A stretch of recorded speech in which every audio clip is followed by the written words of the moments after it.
Yeah, it's your boy Karceno here, and I turn this on. Oh, okay, there we go. Now, let's talk about a few things. Stephen A. Smith. By the way, I am enjoying myself. Whenever I come home, I enjoy myself when I come home. And for the record, I'm making videos in my mama's house. Now, let's go talk about Stephen A. Smith. Because I had the same discussion with my mother, who had the same views as Stephen A. Smith about blacks and voting. Now, Stephen A. Smith went out his way, and it was so phony and fake, to blast Colin Kaepernick, because Colin Kaepernick exercised his right to not vote. And my mom, right away, comes out with, people have died for us to have this right to vote. It's our duty to go out and vote, because people died for us to have the right to vote. And I told her, people died and gave their lives for us to have the choice, the option. When you tell somebody they have to do something, that's an ultimatum. That's not a choice. You saying you got to pick between this person and this person. What if you don't like either one of them? The choice is pick one or don't. That's a choice.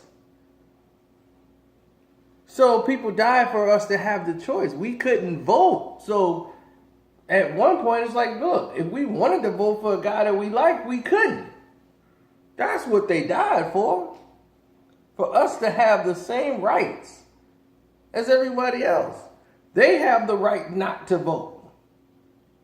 It doesn't mean just because it's every election, we need to go run out and vote. If we don't feel like voting, we don't vote. We don't like the candidates, we don't vote. As simple as that. That's all to it. So Colin Kaepernick just exercised his right to not vote. He didn't like either candidate. I don't have a problem with that. But Stephen A. Smith said, I need to get political because FS1 and Undisputed, Shannon Sharp is beating me up being political over there. So I need to get over there and be as political as possible as far as I can take it. So now I need to bash Colin Kaepernick because everybody else is doing it. When we were talking about Colin Kaepernick back when all this stuff was happening, we was telling it to you straight from the gut. This is what it is. But, we get it. It's ratings.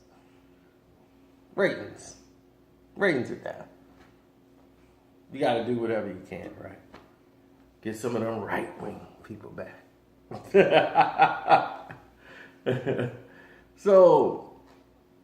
But that's how it is. My mom, she takes politics personal. You shouldn't. As you can see today, Obama and them, they laughing it up with Trump. He done insulted this man's heritage. He's insulted his citizenship, everything. But they're in there laughing and joking in the White House. Why? Because nobody takes politics personal except for the people that run out and vote. You guys take it personal. Right? Remember, every time they get these celebrities to go lead people to vote, come on, let's go vote. Yeah, rock the vote. Vote or die. What happened? Y'all all end up with egg on your face. And all these celebrities, I'm moving to Canada. I'm moving to Africa like Nas and them finna do. Bye. Bye-bye. Now watch when all this die down, you go mosey on back to your Maybach. Going doing shows in the States where Trump is the president. Did I vote? Absolutely not. I would not vote for Hillary Clinton, and I definitely wouldn't vote for Donald Trump. So this was not my election. So I had no say in what the determination of who was going to be president. My state I already knew was going to go for Hillary Clinton. It's a Democratic state. There's no way that Illinois wasn't going to support a Democrat. So what point do I need in voting?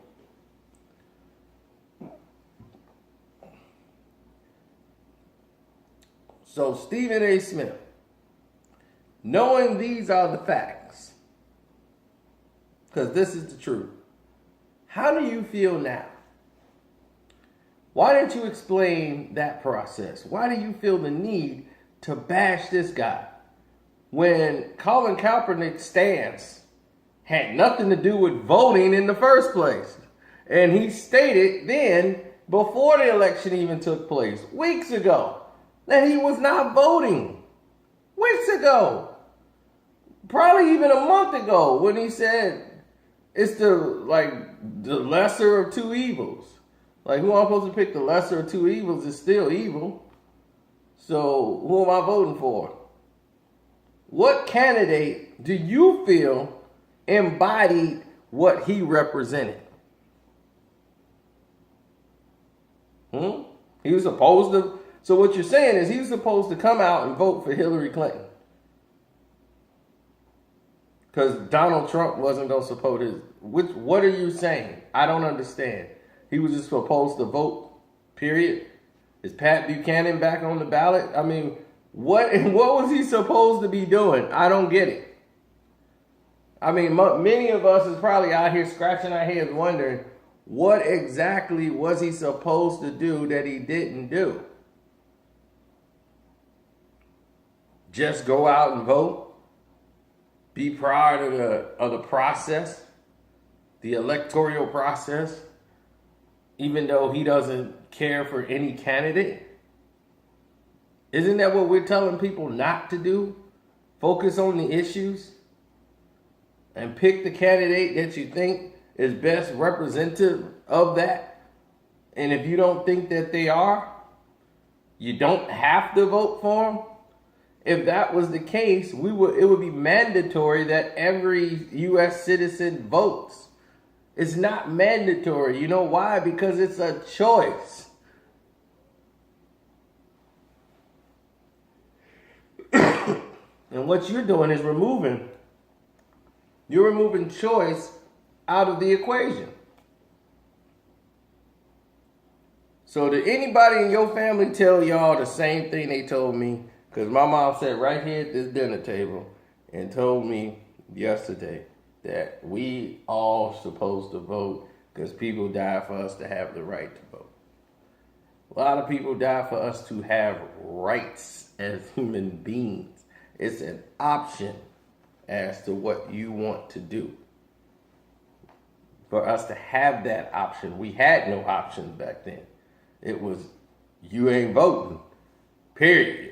And we wanted the option to put who we think represented our claims and our views and our issues in there. We wanted the right to. Now that we have the right to vote, we exercise that the same way. We listen to views, supposed to. We're not just saying, oh, what we doing? Who the Democrat? All right, we Democrat. Let's go. Because with elections, when we were voting and allowed to vote at certain points in time, we were all voting Republican. Then it all switched. But everybody used to vote Republican, especially on the East Coast during the Prohibitionary period. All the blacks used to run out and vote Republican because the Republicans would let the blacks vote. A lot of things you didn't know about history, did you? And there was one incident that happened, and all of a sudden everybody started going over to the Democratic side. Then I don't know what happened where Democrats represent the blacks and Republicans represent whites, and that's how it all went. So you're programmed to think that too. Like Democrat, black, Republicans, oh, that's for white folks. So it keeps you in a bubble of not even listening to issues. You're just following a system that's been put in place for you to follow.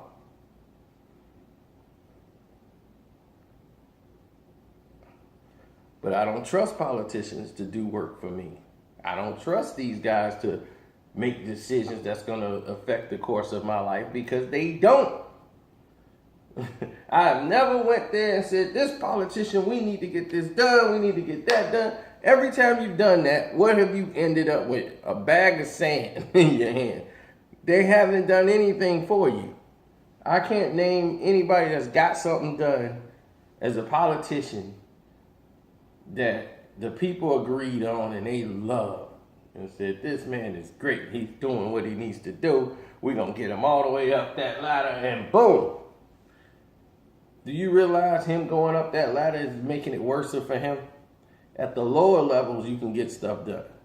When you get to the higher levels, you're controlled by the people with power that's going to say, I'm not going to allow that to go because you're going to need my vote. You're going to need my permission to get it done. They might want to and they're hard to get it done, but they're going to say it's not in the budget. We can't get it done. There's no money. You can't raise the money. And they can't cut here. We got to cut programs over here. It's so much red tape that's in the way of getting stuff done till it all ends up being talk. As you saw Obama try to get things done, and you see what happened there, right? Then all those little committee hearings that they have where people can go in there and fight and veto stuff, y'all don't show up for. All the awareness hearings that they have in DC that's open for the public, y'all don't show up.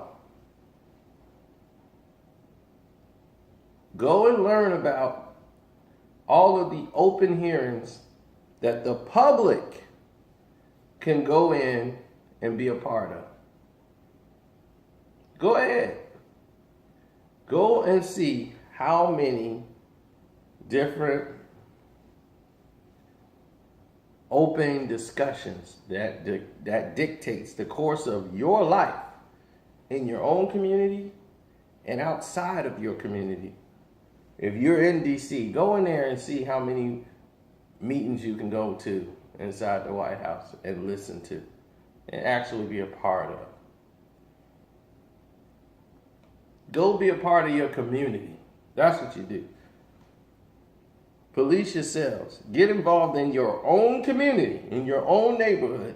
As much as you're concerned about what's happening way over somewhere else, turn around, look at your own community, get involved. Then guess what? Things might start to get better. But we don't want to do that. It ain't what Rihanna doing. It ain't what T.I. doing. It ain't what... No, he ain't even a celebrity, that Meek Mill guy, but it ain't what he's doing. So we gonna do what those idiots are doing, which is a whole lot of talking and a whole lot of nothing following behind. Anyway, I hope this was long enough for y'all attention. I'm out.